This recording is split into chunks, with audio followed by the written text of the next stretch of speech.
my name is Kate. I run a little website called dateswithkate.com.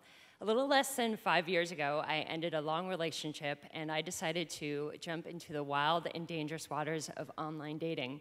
I did not know what the hell I was doing, and I wish that someone would have been around to give me a tip or two. So tonight, if you or anyone you know is interested in doing online dating, I'm going to give you some tips that I learned after meeting and dating over 100 men. So the first thing, you need to be ready. Probably everyone in this room has been in a marriage or a long-term relationship, and that's totally cool, but it needs to be over. You need to be an emotionally available dating candidate before you go anywhere near an online dating site. You do not want to be like the guy that I was totally digging him. We were eating dinner and having drinks, and he disclosed that not only was he still married, he was still living with his wife, and they kind of slept in the same bed. Or there was this fine candidate that we weren't even through the first round of drinks before he had his head in his hands and he was sobbing because he thought he should be home with his wife, giving that another chance and not out with me. And I was totally agreeing with him, let me tell you. So your pictures need to be real. You need to look like them. When your date walks in to meet with you, they should be able to recognize you from the pictures you've put online. They should not be 5 years ago, 50 pounds ago, 5 haircuts ago. You should look like your pictures. You do not want to be like the poor girl that met one of my friends at a Starbucks, and she looked so different than what she put online. He pulled up her profile on his phone, showed it to her, and said, "You look nothing like this," and left. Or there's another girl that I know that met a guy at a bar, and he had completely lied. So while they ordered their drinks, she went to use their bathroom, she paid for her drink with the manager, and she left out the back door. So don't let that happen to you. One of the worst things that happens with online dating is what I call vending machine dating. And what happens is, when you first join, you're gonna get lots of replies and lots of people contacting you, and it's kind of overwhelming, and you tend to think of it as like a vending machine where you go back for a tasty treat after tasty treat after tasty treat.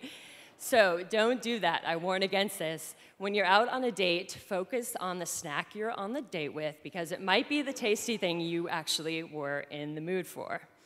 But this is not a dating race. It's okay to have an ultimate goal of wanting to be married or have kids, but nothing smells worse on a date than desperation. So put your calendar away and your stopwatch and just relax and be on the date. But remember, this is the internet. It is a dangerous place. I don't think I need to tell you guys how sketchy it can be.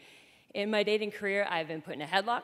I've been shown unprovoked and unsolicited nakedness and stalked in a grocery store parking lot, so be careful. You do not want to be this guy. He asked me for a second date, and after I politely declined, he decided to send me a long list of everything that was wrong with me. This was one of about 8 different items, so be careful. So you've decided, you've sifted through all of these profiles, and you actually have someone you want to meet. This is probably the most scary thing for most people, is the actual meeting the first time. So I have a few tips after meeting 1 or 100 different guys. So I have some tips. The first thing is, I always have something that I'm doing after our date. It doesn't have to be something obnoxious like cleaning my cats or organizing my sweaters, but I just mention something I'm doing later, so if it's a total shit show, I can get out of there. I never go anywhere too crowded. I want to be able to find my date, I want to be able to have somewhere to sit, I want to be able to hear them, and most importantly, I want someone to be able to get us an alcoholic beverage, and fast. And I always keep it simple. I always just meet for a drink or a cup of coffee. So again, if it is a shit show, I just can have that one beverage and get out of there. But if I like them, I can always stay around for another round of drinks or dinner or something else. Don't be a jerk. This seems like it'd be self-explanatory, but you'd be surprised. Be on time, don't check your phone or your text, and please don't brag about all the sexual conquests that you have managed to have while you've been online. Happens. Remember, have fun. This is, you're not trying to wage world peace here or something. You're just going to meet someone that is quite possibly cute and quite possibly someone you want to see again.